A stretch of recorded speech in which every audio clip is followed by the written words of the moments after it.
Bonjour à tous. Tout d'abord, je voulais vous informer que ce webinaire s'était donc enregistré et sera donc diffusé sur les différentes chaînes YouTube de World Trade Center et Brest Métropole.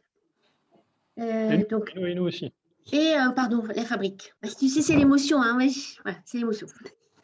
Donc, je vous remercie tous et nous vous remercions tous de votre participation à ce webinaire organisé en partenariat avec la Maison de l'International, le World Trade Center de Brest et la Fabrique de l'Exportation.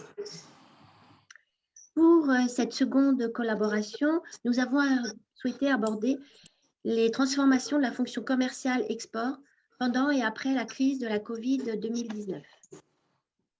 Lors de cette rencontre virtuelle, vous serez présenté tout d'abord un état des lieux, les solutions mises en œuvre et les perspectives envisagées. Vous pourrez, à la fin de chacune de ces sessions, soit répondre à un sondage, soit nous transmettre des questions via le chat. Nous serons deux à animer cet événement, Sébastien Kahn du World Trade Center et moi-même. Sébastien, je te passe la parole pour la présentation du fonctionnement de cette session ainsi que des intervenants.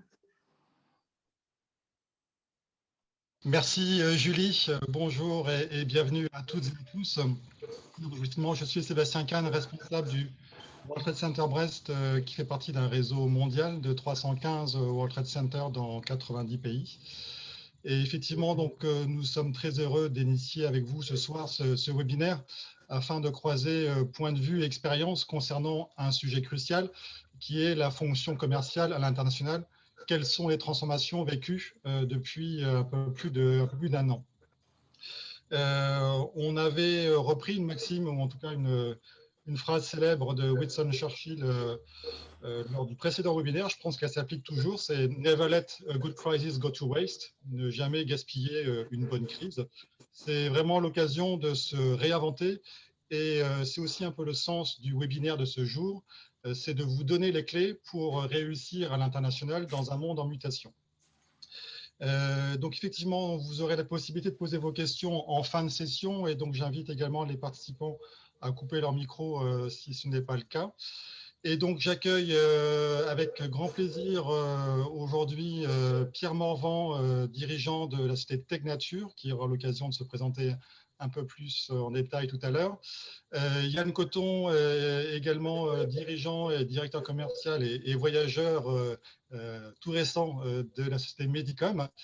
Et puis Arnaud Laurent de la société Allwinds et membre de la Fabrique de l'Exportation. Donc voilà, on a un trio assez représentatif qui va pouvoir nous donner quelques clés de compréhension et puis des éclairages sur les évolutions vécues et probablement à venir aussi sur la fonction commerciale export. Julie, je te repasse la parole. Tu es coupée, Julie. Donc, déjà, pour me permettre de poser une question donc, à Arnaud, Laurent. Quelles données de cadrage pouvez-vous partager avec nous et l'ensemble du public au nom de la Fabrique de l'Exportation sur les transformations de la fonction commerciale à l'international? Pour vous, est-ce que l'Indiana Jones de l'export est-il en voie d'extinction? Oui, bon. Bonjour à tous. Alors, on est très content au nom de la Fabrique de l'Export d'ailleurs de participer à cet événement sur ce sujet-là parce que dès que la pandémie est arrivée, on a, Julie, tu viens d'utiliser le mot transformation, on s'est vite rendu compte qu'il y avait une véritable transformation qui allait s'opérer. Il ne s'agissait pas du monde d'avant, du monde d'après, mais qu'en fait une transformation était en marche. Et d'ailleurs, la première chose peut-être la plus visible était au niveau des commerciaux.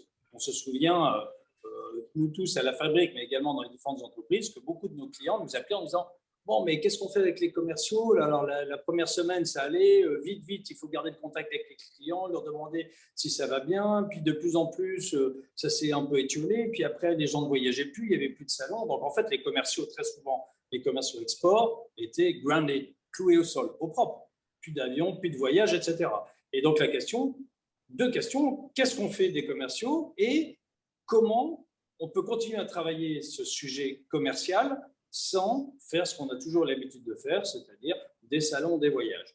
Et du coup, d'où l'expression d'Indiana Jones qui nous est venue assez rapidement. J'ai des Indiana Jones, on est tous des Indiana Jones, on l'a été, c'est-à-dire que le commercial export, surtout français, est quelqu'un qui est une sorte d'homme orchestre qui va dans les pays, qui est capable de présenter l'entreprise, présenter les produits, créer du lien avec des longs rendez-vous, créer du lien le soir, bref, toute une façon de faire du business à la latine, hein, avec beaucoup d'affect. Et ça, c'était plus possible.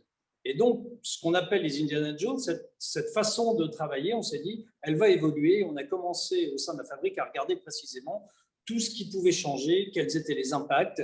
Et donc, en tirant un petit peu le trait, on s'est dit, ah oui, les Indiana Jones, il y en aura moins. Et en tout cas, la fonction commerciale va devoir se réinventer. Et on voit arriver certaines tendances qui fait qu'il y a des choses qui resteront, mais plus au même rythme. On ne va plus faire des choses totalement différentes. Enfin, de la même façon qu'avant. Donc, les choses sont en train de se transformer très rapidement et ça va être intéressant de voir justement ce qui a été vécu au sein des entreprises et pour en discuter. Donc, si je veux faire un peu de provoque, c'est oui, les choses se transforment très rapidement et je pense que la fonction commerciale export est la plus affectée dans cette transformation internationale. Merci Arnaud pour ces quelques éléments de cadrage. Peut-être pour présenter Pierre et puis Yann et situer le sujet dans vos entreprises respectives. Donc, on a organisé ce webinaire sur une partie état des lieux, constat, une seconde partie solutions mises en œuvre avec le retour d'expérience des uns et des autres, et puis les perspectives. Elle est encore un petit peu jeune pour venir toute seule, mais en fait, Marie est en vacances cette semaine. Elle a d'abord été en Loire-Atlantique et puis voilà. Donc oui, Pierre, est-ce que tu peux te présenter, donc situer comment vous travailliez auparavant à l'international? Alors, oui, merci, merci et bonjour à tout le monde. Je dirige l'entreprise Technature, donc nous sommes façonniers en cosmétique, c'est-à-dire que nous formulons, nous fabriquons et nous conditionnons des produits des marques tiers. Nous n'avons pas de marque nous-mêmes. Et notre job, c'est d'aller à la chasse aux briefs hein, dans les différentes marques en France ou à l'international pour les ramener, les traiter au laboratoire et puis après élaborer et fabriquer et vendre les produits. Comment on fonctionnait, puisque c'est l'objet de ta question jusqu'alors, comme le disait Arnaud tout à l'heure, c'est des salons. Donc, je crois que sur 2020, on devait faire 20 salons internationaux. Pour ce faire, on a 10 commerciaux.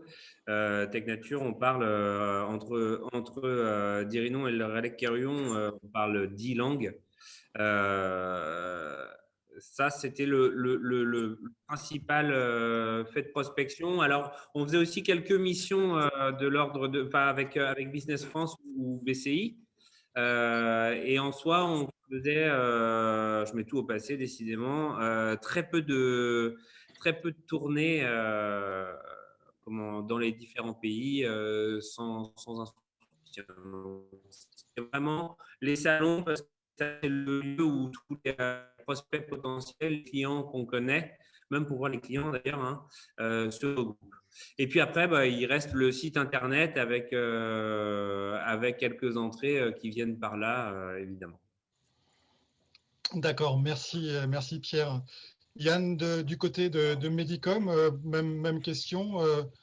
Comment est-ce que vous travailliez avant 2020 à l'international? Alors nous… Votre métier, pardon. Oui, Medicom, nous on a créé ça il y a 20 ans. On développe des logiciels, on fait de l'innovation pour la radiologie numérique et la mammographie numérique, on va dire l'imagerie médicale. On est présent dans 35-40 pays et notre business model, c'est de vendre à travers des distributeurs et des constructeurs. Donc jusqu'à présent, jusqu'avant le Covid, globalement, je m'occupais à peu près de tout la partie export, bon, avec ses limites. Ça a permis de réfléchir énormément. Donc dans la foulée, on a recruté 2 personnes, on a accentué sur le marketing. Donc là, on est une équipe de 5, donc on est passé de 1 à 5. Donc ce qui est plutôt au niveau réflexion. Et après, on a changé effectivement énormément de voyages avant, un petit peu maintenant, il était temps, mais sans doute moins qu'avant. Effectivement, on va réfléchir. On utilisait les webinaires, donc on va utiliser tout ce qu'on connaît, c'est les marketplaces. Donc, on a recruté quelqu'un qui vient des marketplaces. Avant, on était très créneau vertical radiologie, notre métier. On s'est aperçu que ce n'est pas forcément très bien. On a les compétences, nous, au niveau ingénierie chez nous. Donc, on a changé les profils déjà de recrutement, les façons de démarcher les clients, d'utiliser les réseaux. On est très réseau numérique, LinkedIn, marketplace, j'en passe. On va rentrer dans le détail, Yann. Okay. Mais donc, vous étiez, toi particulièrement, tu étais aussi très présent sur les salons. Tu passais beaucoup de temps en déplacement, à peu près la moitié de ton temps, je crois. Ouais, avant, c'était 5 mois plein, 5 à 6 mois plein, week-end compris par an. D'accord. Voilà. Ça, c'était le monde d'avant. C'était le monde d'avant. Le monde d'aujourd'hui, me concernant, ça va quand même être entre 2 et 3 mois, donc 2 fois moins. Et, plus mes commerciaux, mais ils vont moins bouger qu'avant. Énormément de prospection. Si on regarde un petit peu dans le rétroviseur, encore une fois, quels seraient, selon vous, quels sont, de votre point de vue, les effets positifs et négatifs qu'a eu la crise sanitaire sur votre organisation commerciale à l'international? Par exemple, le format digital permet de mobiliser plus facilement une équipe interne quand ça s'avère nécessaire pour discuter, par exemple, Pierre, dans le cas des briefs avec ses clients. Voilà, qu'est-ce que vous avez gagné et qu'est-ce que vous avez perdu sur le plan du développement commercial export? Pierre, si tu veux bien commencer peut-être. Ouais. Sur la période, on se sera forcément rendu compte qu'on a une grosse baisse des frais inhérents au déplacement, tout simplement. Je mettrai quand même gentiment un bémol là-dessus, puisque ces frais, quelque part, jusqu'à présent, on les considérait comme de l'investissement pour demain. Et je ne sais pas encore, il est trop tôt pour dire si cette baisse de frais, c'est une bonne ou une mauvaise chose. C'est juste bien à l'instant T. Après, dans les mauvaises choses quand même qui se sont passées sur la période, quand on regarde les chiffres, en ce qui nous concerne en cosmétique, nous on fait en France à l'export sur les marques françaises de cosmétiques, on est sur du moins 17% de commerce export en cosmétique. Les Sud-Coréens ont fait plus de 26%. Ça veut dire qu'on a perdu du terrain.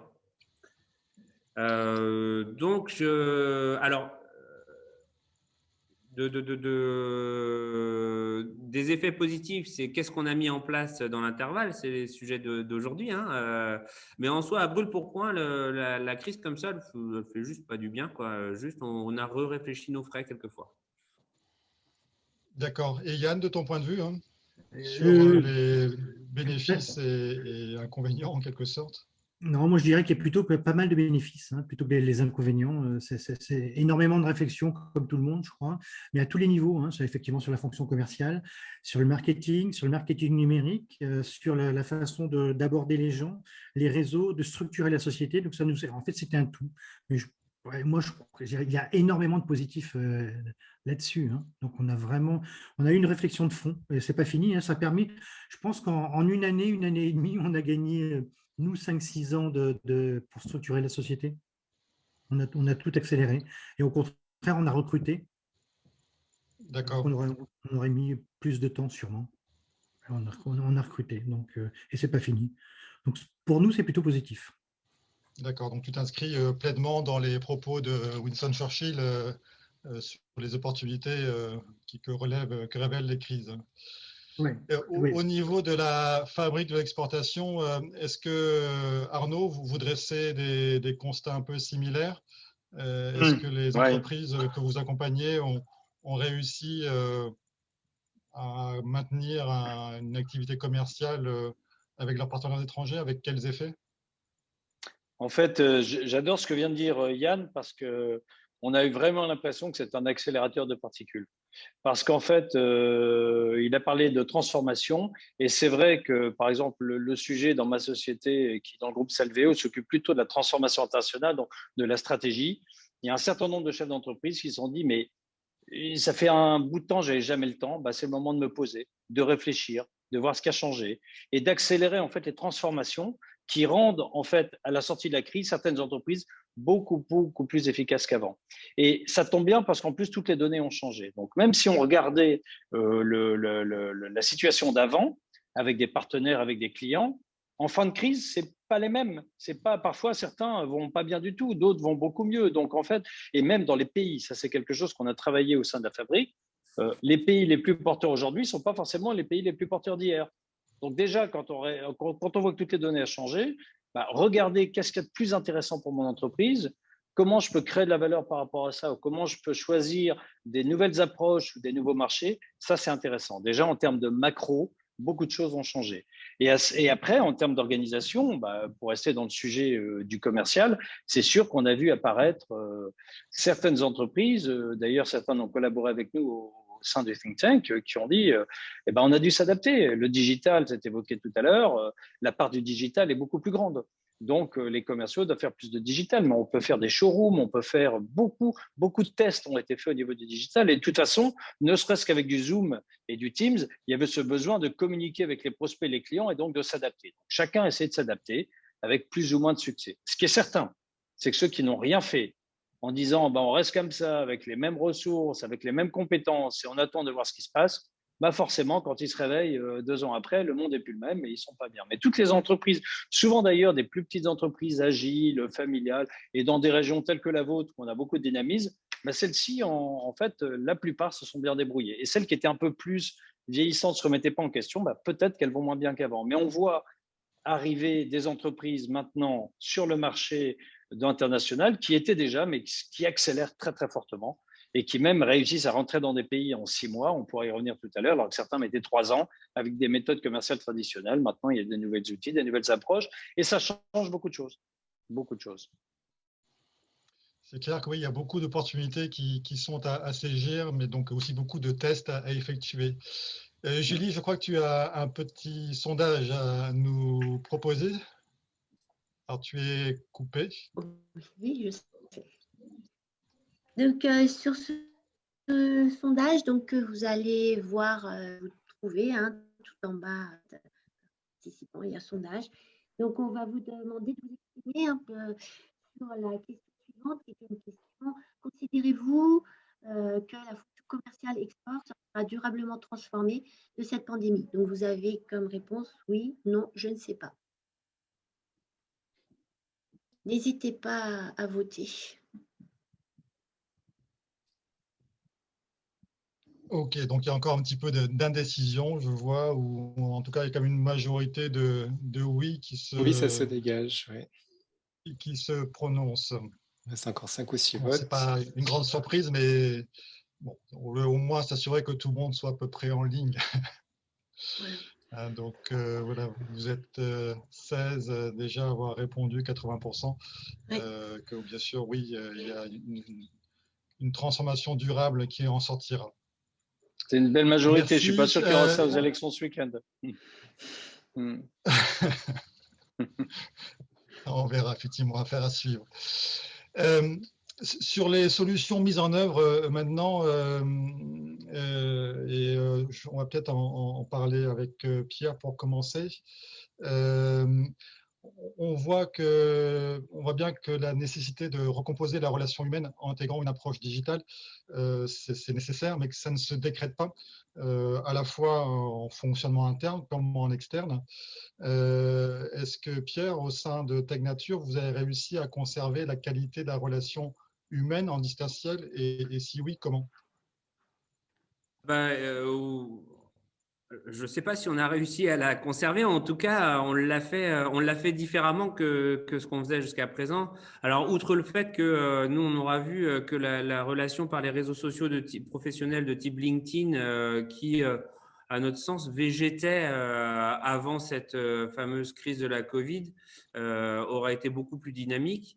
Nous, au bout de 3 mois de carence de salon, et quand surtout on a vu qu'on n'allait pas pouvoir avoir cette relation avec nos clients, on a pris la décision de faire nous-mêmes notre propre studio télé. un propre studio télé où on fait, on est capable de faire du direct, des enregistrements dans les conditions du direct ou alors des enregistrements et puis derrière, on a toute une table de mixage. Donc ça, c'est l'équipe d'Anne-Claire au marketing chez nous qui est derrière ses PC, derrière sa table, là, en train de tout organiser pour faire quelque chose d'une qualité qui est professionnelle. Alors attention, dans la relation humaine, on en garde une quand même. C'est-à-dire que les commerciaux de Tech Nature aujourd'hui sont devenus des présentateurs télé, quelque part. Mais c'est des présentateurs que les clients connaissent déjà. Et ça fait quoi? Ça fait que même s'il y a des imprécisions ou quoi, ça passe et ça donne un petit côté relation humaine justement qui perdure fort. C'est-à-dire qu'on n'est pas non plus, on n'a pas pris des journalistes. Là, très clairement, c'est en interne.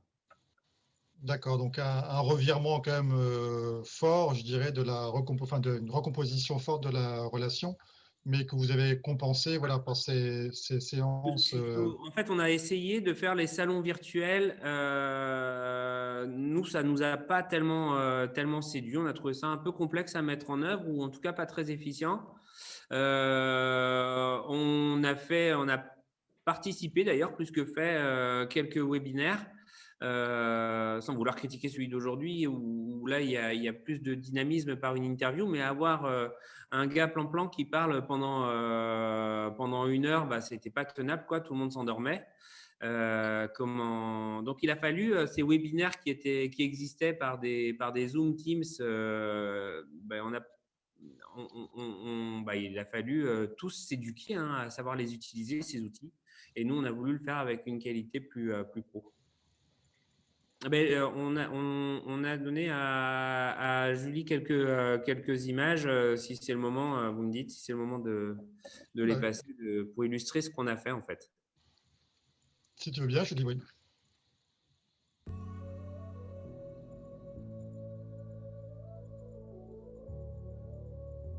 Donc on s'est créé une plateforme dédiée. On va passer aux soins rituels corps et on va commencer tout d'abord par une infusion de bain qu'Alizé va nous montrer. Voilà. Pour les chanceux qui possèdent une baignoire, nous proposons un moment de détente absolue. Sin más preámbulo, los dejo con mi compañera Karen, quien les va a hablar un poco más de nuestro ritual hidratante. Muchas gracias, Santiago. Bueno, todos en algún momento, para comenzar esta demostración, sondern man muss danach die Haut noch etwas reinigen. Und dafür haben wir Ihnen jetzt einen Foaming Cleanser vorbereitet. Wie Sie in dem Video entdecken können, ist es eine Mousse, die aus Teeextrakten. So step 1, cleanse to remove the excess of sebum. With our flowery meadow micellar water, this micellar water presents the freshness of a tonic water. И для этого я попрошу Лор помочь мне и представить вторую маску. Для увлажнения, в данном случае это гидрогель. Под референсом 7V01. 谢谢大家，我们下次再见。好，谢谢大家。今天我们的夏天 SPA 护理。Effectivement, ça montre bien le changement de paradigme ou de façon de faire des commerciaux au sein de l'entreprise. Et puis c'est pas parfait. Et puis c'est quand même un autre mode de communication. Et oui, en effet, tout à l'heure je disais qu'ils sont 10 et on parle 10 langues. Et on va le faire. On l'a pas fait en sous-titré ou quoi. On l'a fait dans les 10 langues. Ou je crois qu'on l'a fait jusqu'à 7 langues. En tout cas, plusieurs choses. Ouais. Et donc là, le lien est créé régulièrement, je dirais, ça, ces différentes séquences. Alors, on a créé une plateforme où on leur donne des rendez-vous. Une petite anecdote, c'est super rigolo de savoir qu'on le fait en 7 langues. Donc, on donne on le fait en direct pour plusieurs. Et un Espagnol, quand il sait qu'il a loupé sa session en espagnol, qui est pourtant en replay, il va préférer aller voir celle qui est en direct à 15h. C'est juste un truc de dingue. Alors, c'est parce qu'il peut aussi, chatter, poser des questions. En réalité, les questions, je vais voir si ce soir on en a, mais en réalité, les questions, on n'en a pas tant que ça. Mais par contre, le fait qu'il soit en direct alors qu'il y a tout le replay dans sa langue, il va préférer direct. C'est marrant, c'est partager le moment quand même. Yann, de ton côté, au niveau de la relation humaine aussi, donc je crois que lorsqu'on avait préparé ce webinaire, tu disais qu'on était des humains relationnels, et que toi, c'était particulièrement, on va dire, important dans tes relations avec tes clients. Comment est-ce que tu as réussi à maintenir ce lien et qu'est-ce que tu as trouvé comme solution pour le maintenir?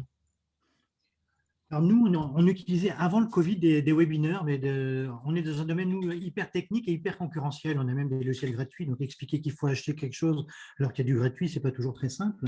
Et ça nous a permis en fait surtout que les gens admettent beaucoup mieux les webinaires qu'avant.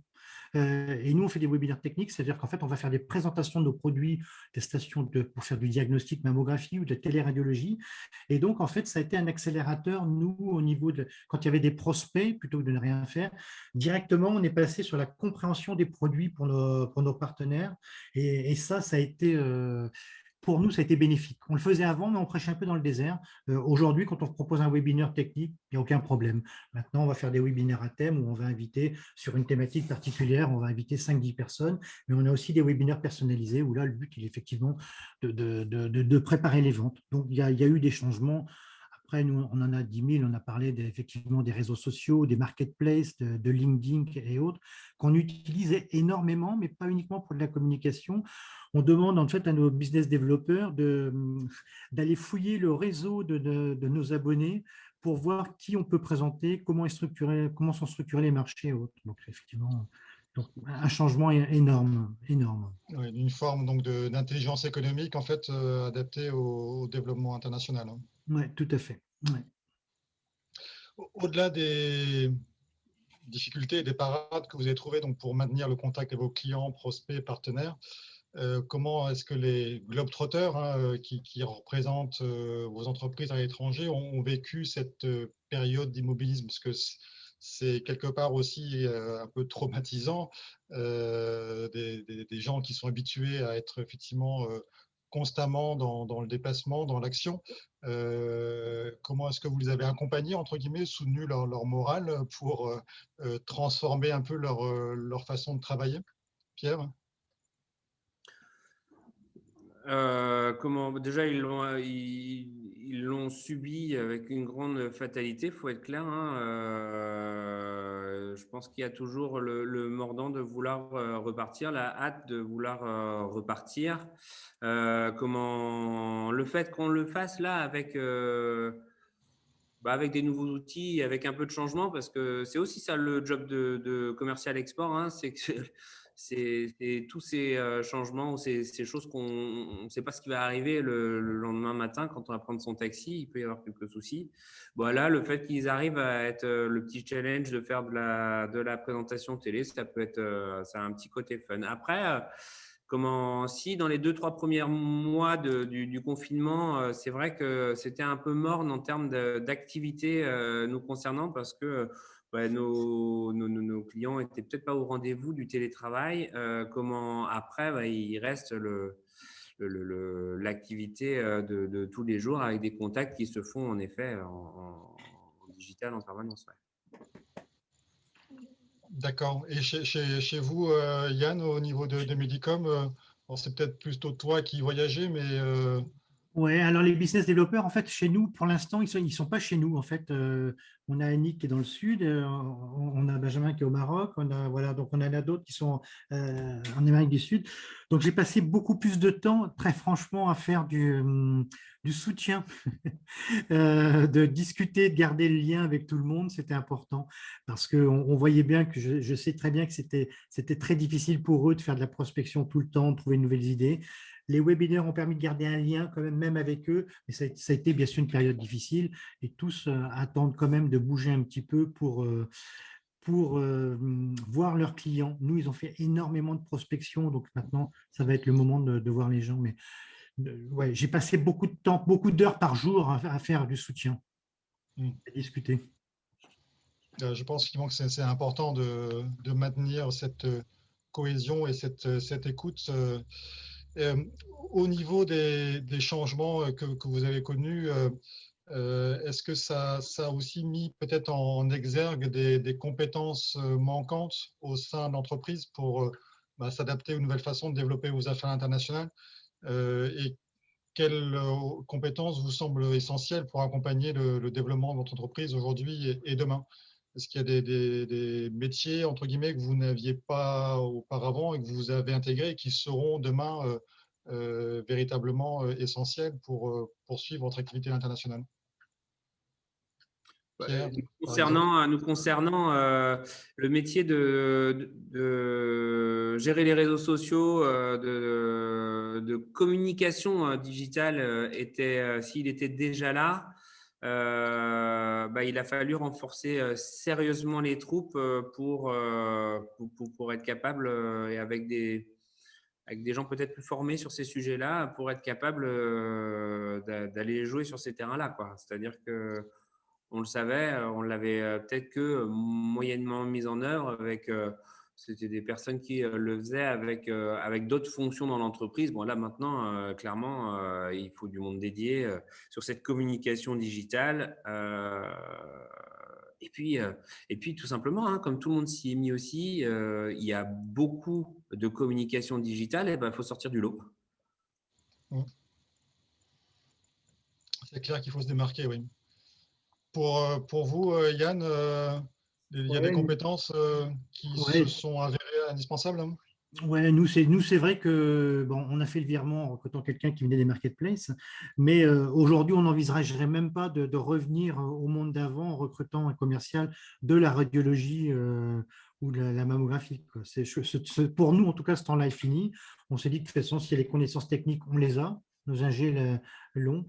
Donc, ça va être vraiment le marketing numérique, les marketplaces, les réseaux sociaux, tout ce qui est communication numérique. Ouais, c'est un vrai changement. Et on ne reviendra pas en arrière.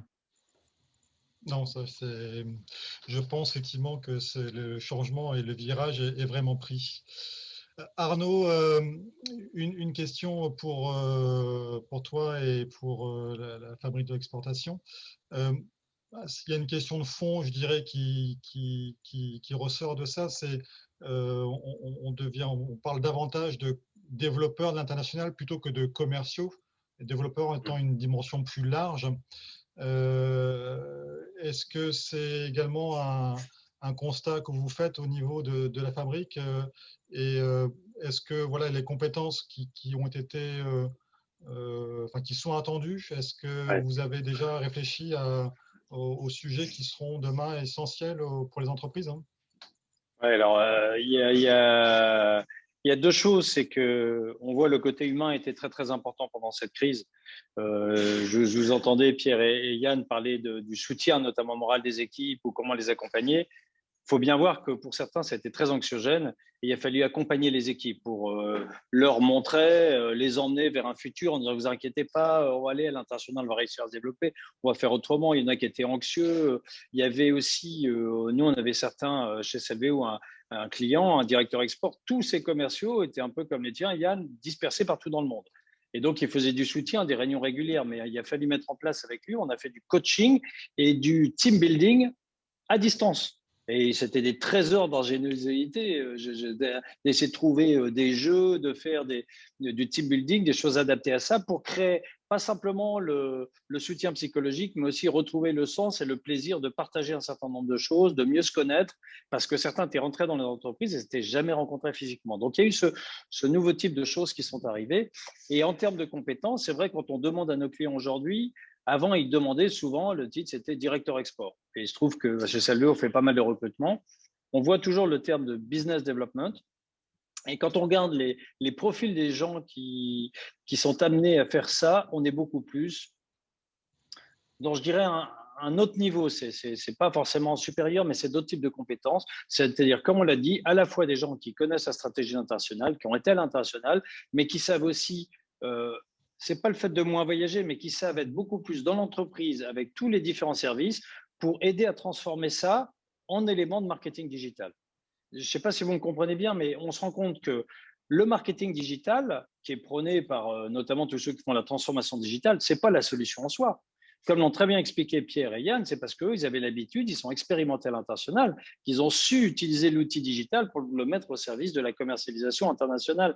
Donc, on voit une sorte d'hybridation entre le savoir-faire de l'internationalisation qui est déjà dans l'entreprise, dans la tête des dirigeants et dans l'expérience des commerciaux, et l'expérience en marketing digital qui peut être avec des plus jeunes qu'on va incorporer dans la boîte. Et il y a cette sorte d'hybridation qui doit être faite. Donc, le responsable n'est pas comme avant le chef des Indiana Jones qui lui-même a toujours été Indiana Jones et doit motiver et aller sur le terrain, mais c'est quelqu'un qui doit aussi être beaucoup plus stratégique, comprendre beaucoup plus d'éléments, aussi bien la technique, la stratégie, le marketing digital, et travailler avec les équipes pour ensemble faire une offre qui va permettre d'être commercialisée en partie à distance, qui va être entretenue, parce qu'on aurait commencé à l'évoquer, tout ce qui est service après-vente, ou dès que c'est très technique, en fait, il faut voir aussi que toutes les équipes techniques ont dû commencer à filmer les machines, à faire de l'assistance à distance. Donc c'est toute l'entreprise qui s'est internationalisée depuis l'avant-vente jusqu'à l'après-vente, parce qu'en avant-vente, c'était très bien évoqué par Pierre, c'est qu'il y a eu beaucoup, les commerciaux, on leur a demandé de faire de la prospection, d'aller chercher des nouvelles cibles, donc d'utiliser beaucoup plus d'intelligence économique,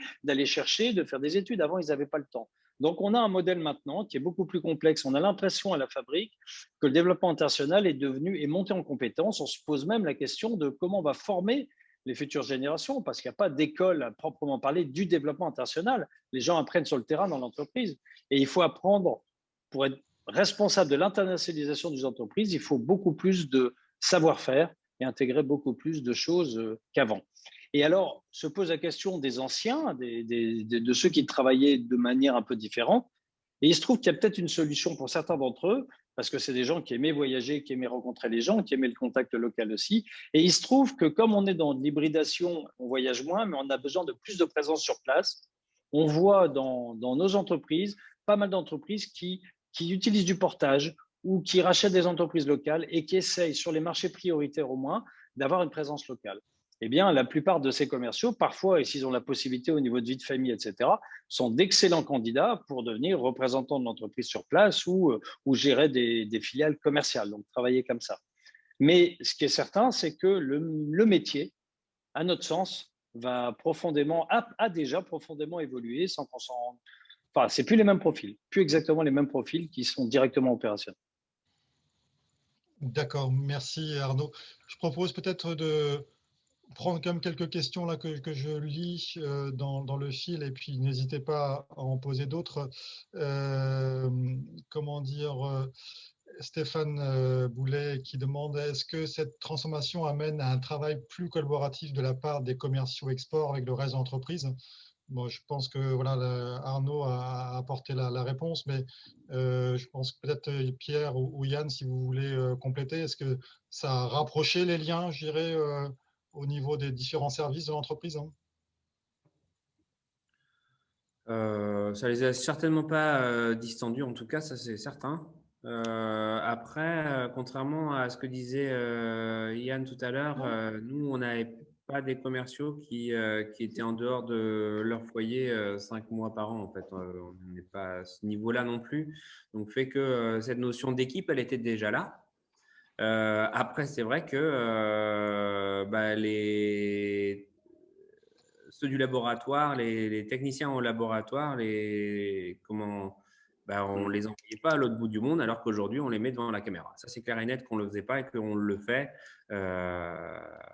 Et puis, on voit, nous, on a vu, alors, en tant qu'acheteur, là, dans l'autre sens, en effet, on a fait en direct des essais de machines à distance d'Allemagne. Là, on nous a montré le fonctionnement et puis ça nous allait. Et donc oui, il y a beaucoup plus, ça va beaucoup plus loin en fait. On va gagner en réalité, on gagne énormément de temps sur ce aspect-là. D'accord. Et Yann, peut-être une autre question pour toi ou Pierre, si vous voulez, mais comment faites-vous évoluer vos politiques de recrutement et de recherche de compétences sur les fonctions commerciales? Donc ça, c'est un enseignant-chercheur de l'IAE de Poitiers qui pose cette question. Alors, je peux juste commencer, puis après, j'arrêterai de parler, ce serait bien. Moi, quand Arnaud dit que, quand il parle de la formation dans les écoles, comment on va les former, Eh ben, moi, je trouve qu'ils sont peut-être mieux formés aujourd'hui à être capables de gérer de la communication digitale. Enfin, ils le sont déjà. Et je trouve que si hier, j'avais plutôt à dire qu'ils n'étaient pas formés à aller faire du commerce international de Indiana Jones, parce qu'en réalité, ça s'apprend aussi fort sur le tas, il faut être clair. Mais aujourd'hui, cette communication digitale, ils l'ont quelque part déjà depuis même quelques années. Et donc moi là-dessus, je ne suis pas du tout inquiet sur les générations à venir. Je crois même qu'ils vont être plus vite calibrés au marché que ce que ça l'était hier. Ah, j'aime bien. Yann, tu confirmes? Oui, alors moi, de façon surprenante, parce que je ne suis pas un adepte du jeunisme, compte tenu de mon âge, non, je plaisante à peine, et là, il se trouve que ce n'était pas une fonction export, mais je vais y revenir. On devait recruter une ADV, on avait le choix entre quelqu'un d'expérimenté, 50-55 ans, et puis une jeune diplômée qui parle 4 langues et tout ça, qui n'avait pas tout à fait le profil. C'est elle qu'on a choisie. On se demande aujourd'hui pourquoi on a hésité. Parce qu'effectivement, c'est elle qu'il fallait prendre. C'est elle qui a le potentiel, c'est elle qui a les compétences. Demain, si on veut faire évoluer vers le marketing numérique, et c'est évident que si demain, on a d'autres recrutements, on va s'orienter vers des profils de ce type-là. Bon, malheureusement, tant mieux pour les jeunes qui sortent des écoles, mais effectivement, ils ont des compétences qui sont indispensables aujourd'hui, pour nous, en tout cas. Ok. Peut-être encore une question ou deux. Je vois que Florence Vinclair avait posé une question tout à l'heure.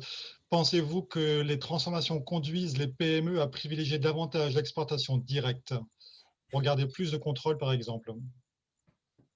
Est-ce que l'un d'entre vous veut répondre? Est-ce que ça a changé? Non, je ne pense pas.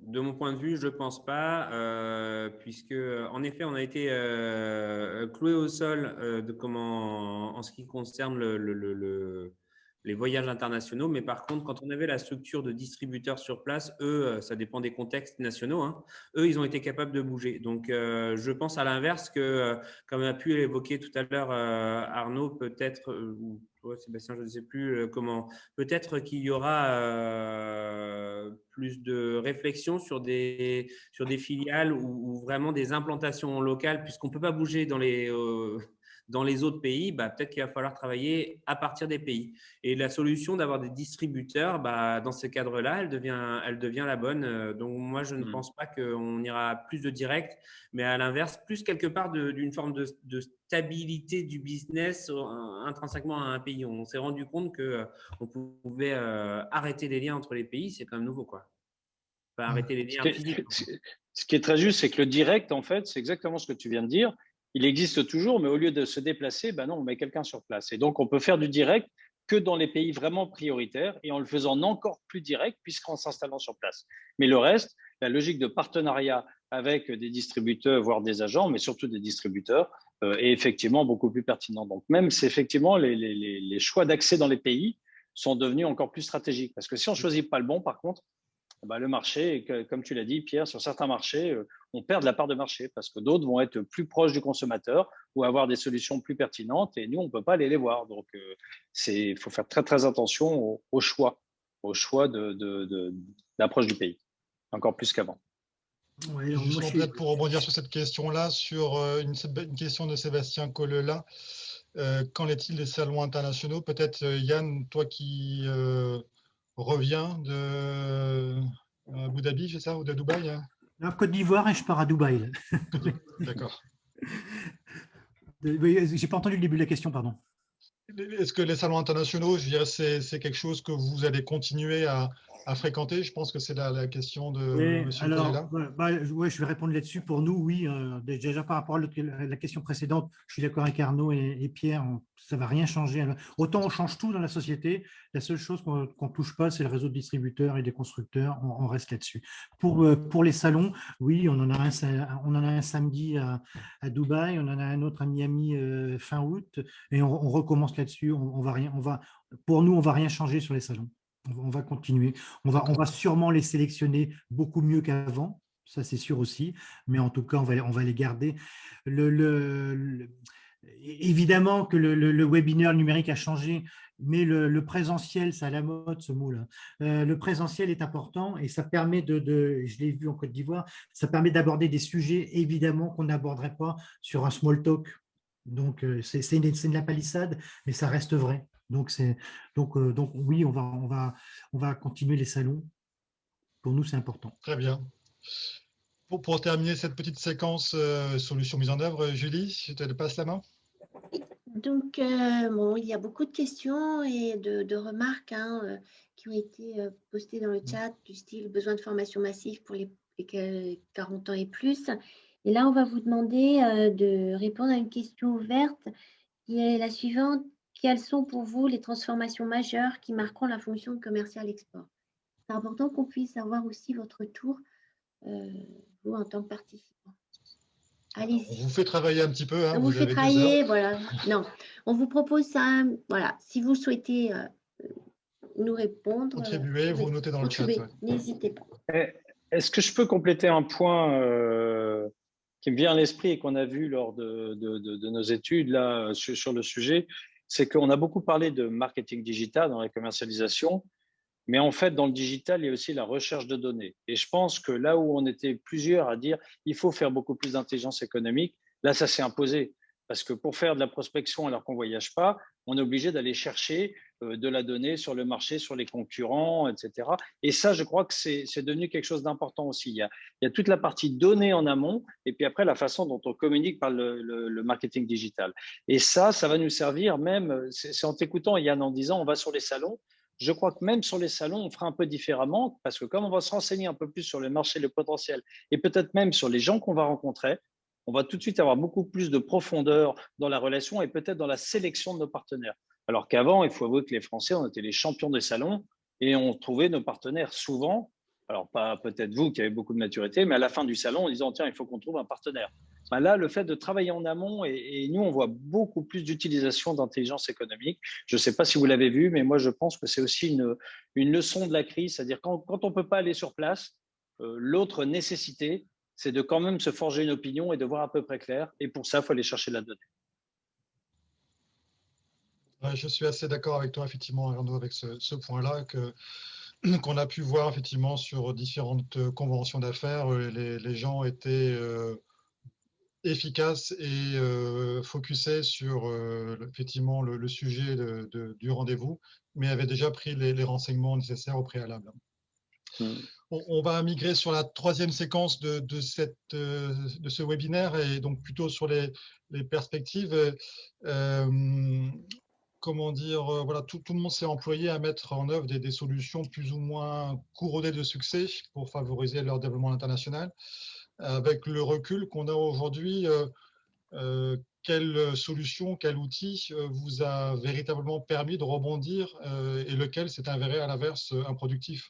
En gros, quel est le top que vous garderez quoi qu'il en soit et le flop que vous avez expérimenté mais que vous dites bon, on retravaille ou en tout cas ce n'est pas la solution. Yann, si tu veux commencer peut-être. Moi, je dirais plutôt sur les tops, en fait, mais c'est lié, hein, c'est deux axes, j'en ai parlé. C'est les webinaires individualisés qui nous permettent, nous, de faire une démonstration très technique de nos produits. Autrement, on ne le faisait pas, donc ça aide la partie commerciale en relation avec tous les réseaux professionnels, style LinkedIn, qu'on utilise vraiment à fond. Ça permet d'avoir énormément de prospects et justement, après, on transforme via les webinaires. Donc, très franchement, là-dessus, de cette période encore, moi, je vois très peu de flops. Vraiment, c'est pas qu'on ait que des réussites, hein. C'est que j'en tire vraiment presque que du positif, quoi. Donc, c'est vraiment les marketplaces, les réseaux sociaux, les réseaux professionnels style LinkedIn et d'autres, et suivi de webinaires de façon à ce que le prospect puisse voir exactement ce qu'on fait. Parce que parler, c'est bien. Dans notre domaine, montrer, c'est un peu mieux pour expliquer pourquoi on est un petit peu meilleur en mammographie que les autres. Voilà. Voilà pour nous. D'accord. Pierre, de ton côté? Je vais dire sensiblement la même chose. Nous, là, pour le coup, les flops de ce qu'on ait pu mettre en œuvre, non, ça va plutôt bien. Alors, il ne faut pas me parler ROI aujourd'hui, j'en sais rien. Mais ce qui est certain, c'est qu'on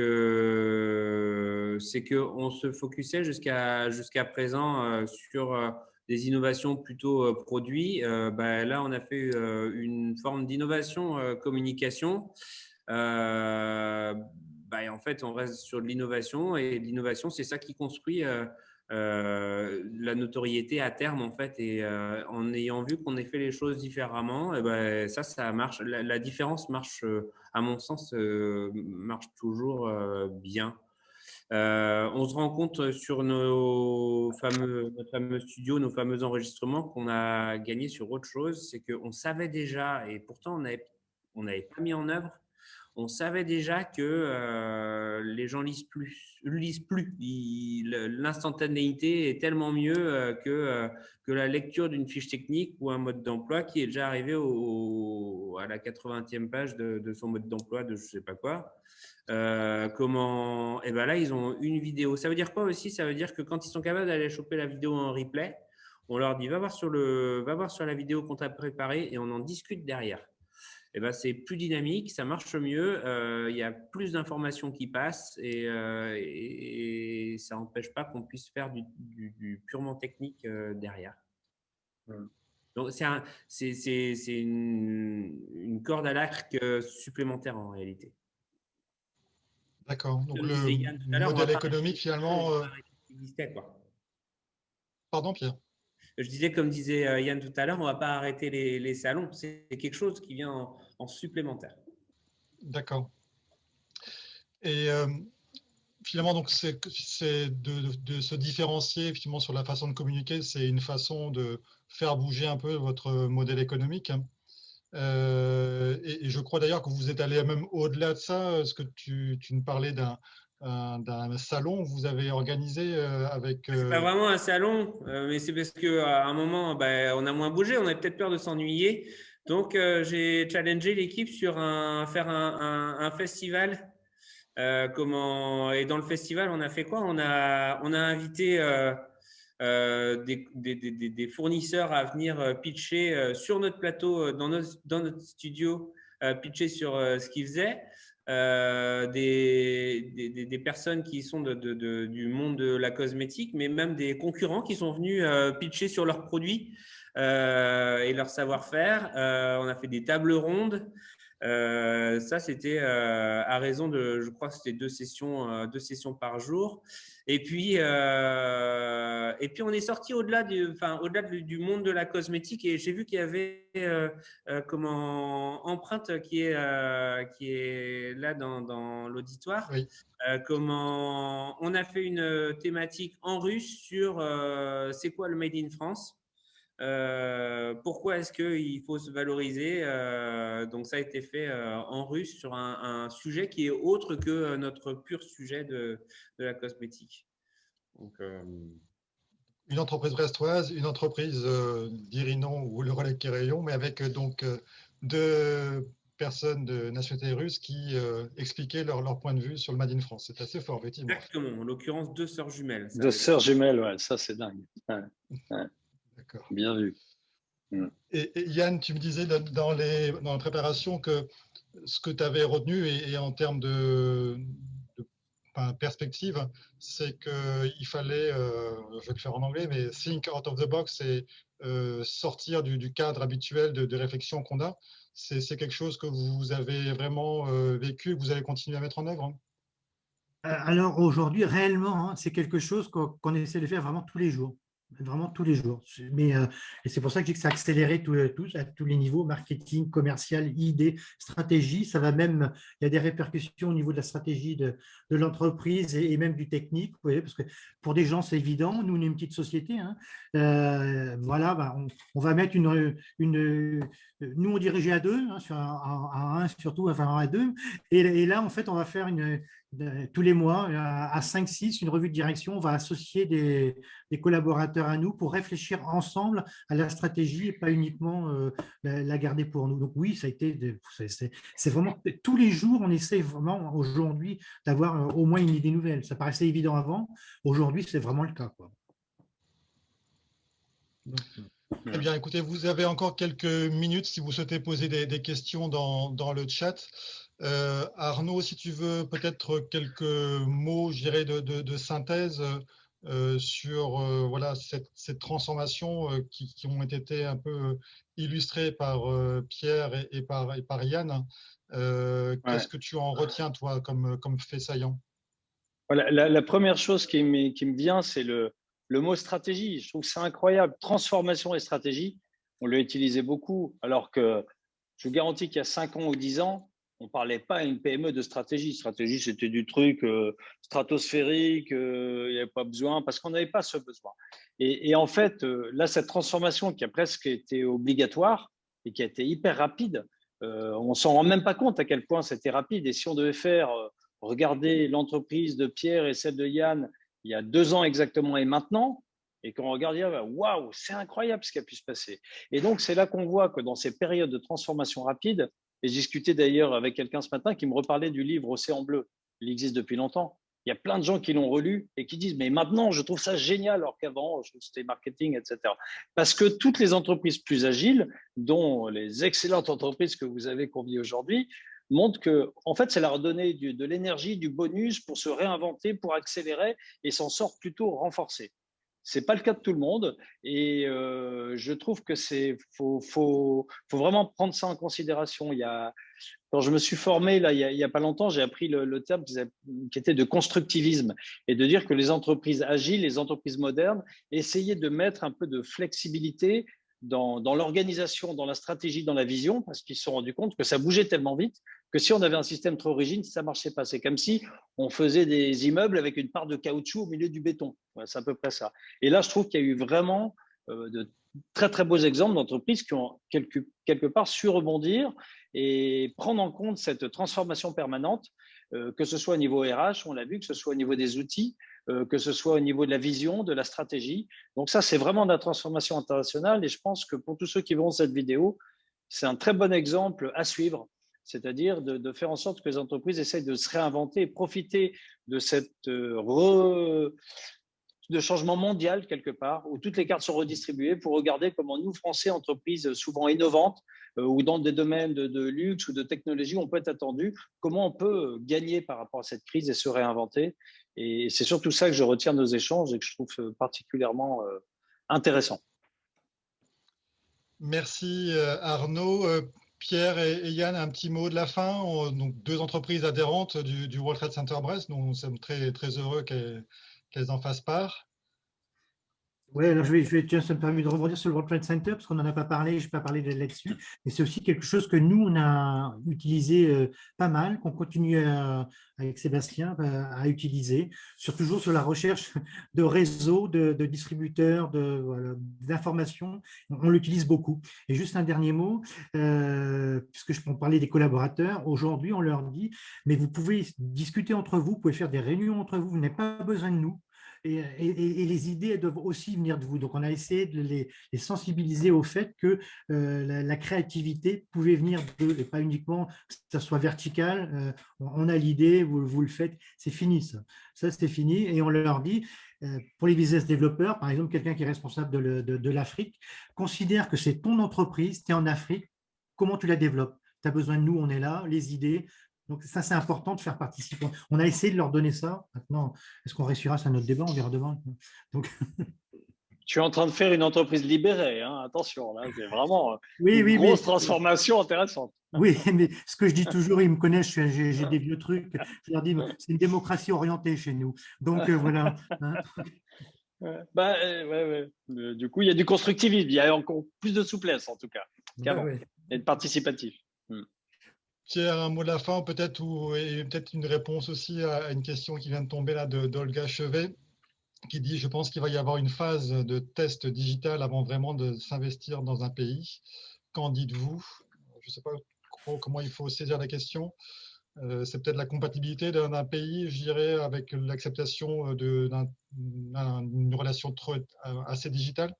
Est-ce que c'est comme ça, je pense qu'il faut comprendre la question. Alors, je ne sais pas si c'est s'installer, d'abord essayer de faire du digital avant de s'y installer et voir la pertinence de l'intérêt d'un pays par son… Oui, bonjour, excusez-moi. Ma pensée, effectivement, ce que vous disiez, Pierre, c'était plus dans ce sens-là, c'est-à-dire que on voit il y a des entreprises qui, avant de se positionner par rapport au choix de pays pour orienter beaucoup plus de fonds ou s'engager vraiment dans un des pays, il y a d'abord cette phase de test de ce pays-là à partir de la France et ensuite, après un certain niveau voilà, de réaction positive, on va dire, ou de réponse positive qui vient du marché, voilà, il y a une décision qui est prise d'y aller pour approfondir, trouver un partenaire, agent. Donc, on voit une émergence, en tout cas, je vois au niveau de mon activité, une émergence de cette phase un peu supplémentaire avant de passer à phase agent ou partenaire comme on avait l'habitude de le faire dans le monde un petit peu avant. C'était plus dans ce sens-là. Donc, c'était juste pour savoir, est-ce que vous ressentez un peu la même chose ou pas forcément? Alors, moi, je ne l'avais pas foncièrement ressenti en soi et en même temps, c'est très intéressant, je trouve, de réfléchir au fait que, en fait, peut-être que grâce aux outils digitaux, on aura une première approche d'intérêt pays avant d'y aller. J'y avais pas pensé, mais c'est vrai que ça a du sens. Sur ces outils digitaux, juste un bémol, et tout à l'heure je disais, et c'est important qu'il faut que ce soit une corde à l'arc supplémentaire, mais on restera quand même sur du présentiel, du physique, passer par le questionnement, tout ce qui a trait à, par le digital, plutôt tout le questionnement, l'empathie, la compréhension, le feeling des personnes. On n'aura pas tout non plus par ces caméras, hein, donc il faut vraiment que ça s'ajoute l'un à l'autre, mais en effet, pourquoi pas avoir une première approche qui passe par là et qui donnera en tout cas quelques détails supplémentaires. Merci Pierre, merci Olga. Une dernière question de Florence et après on vous libère parce que voilà, on avait dit 19h. Florence Vinclair qui demande est-ce que le plus de présence commerciale locale mentionnée pourrait finalement également inciter aussi à plus de production locale? Une question intéressante. Alors, peut-être pas pour Yann, parce que dans le secteur logiciel, c'est plus compliqué. Peut-être pour Pierre ou pour Arnaud. Dans le Made in France, ce sera certainement pas plus de local. En tout cas, c'est pas ça que nous, on va chercher. J'ai pas eu l'impression, sauf exception, que les transports internationaux étaient, en tout cas sur nos tailles de lot quelque part, parce que nous, on envoie une à 20 palettes. On n'a pas été outre mesure perturbé dans la logistique internationale pendant la période. Donc, nous concernant, on ne va pas aller sur ce genre de solution. Mais attention, ça vaut pour notre métier. On met en avant le Made in France. Donc, forcément, c'est plus compliqué. En fait, on voit différentes solutions, mais c'est vrai que tout ce qui est Made in France, luxe, techno, etc., ce n'est pas forcément le local, mais il faut voir, alors c'est quelque chose qu'on voit émerger, c'est encore un peu tôt, je suis sûr qu'on en reparlera. On voit arriver la pression de plus en plus forte sur notamment les voyages et le transport des marchandises sur l'environnement et certaines pressions pour essayer de l'optimiser ou de le réduire. Donc c'est encore un peu tôt, hein, ça peut paraître de prospective, mais il n'est pas impossible que dans certains cas, on essaie de privilégier, d'être proche du client et de produire localement. Mais c'est vrai qu'on n'a pas vu une volonté forte. En tout cas, ça n'a pas généré des besoins de délocalisation. C'est le cas. Quand on parle de local, c'est avant tout la politique du dernier mètre, c'est-à-dire la possibilité d'avoir un contact, un agent de liaison qui n'est pas forcément un agent, mais quelqu'un qui va pouvoir même à côté du client, pendant les Teams ou les Zooms qui se font à distance avec la boîte en France, pour faire un peu d'interculturel, faire de l'humain et faire du contact. On a vu revenir ce genre de contact occasionnel, de partenaires occasionnels, d'agents de liaison, comme il y avait il y a très longtemps dans l'international, pour avoir un côté local. Mais ce n'est pas forcément de la prod et c'est surtout à vocation commerciale. Parfait. Bah, écoutez, merci Arnaud et merci Pierre et Yann pour vos témoignages. Julie, est-ce que tu veux dire un petit mot de conclusion? Merci. Merci et on vous propose à nouveau, je suppose, un nouveau webinaire et nous allons réfléchir à la thématique. Je pensais que tu nous proposais un verre, zut. Je vous proposerai bien un verre, voilà. Mais c'est ça, moi on voit que pour aller boire un verre. En tout cas, j'espère que pour toutes les personnes qui ont participé à ce webinaire, on a pu vous donner un éclairage complémentaire. On n'a pas pu répondre à toutes les questions, donc on va les prendre et puis on va les envoyer pour que vous ayez les réponses à vos questions. Et merci de votre participation. Merci. Merci à toutes et à tous. À bientôt. Au revoir. Au revoir. Merci. Au revoir.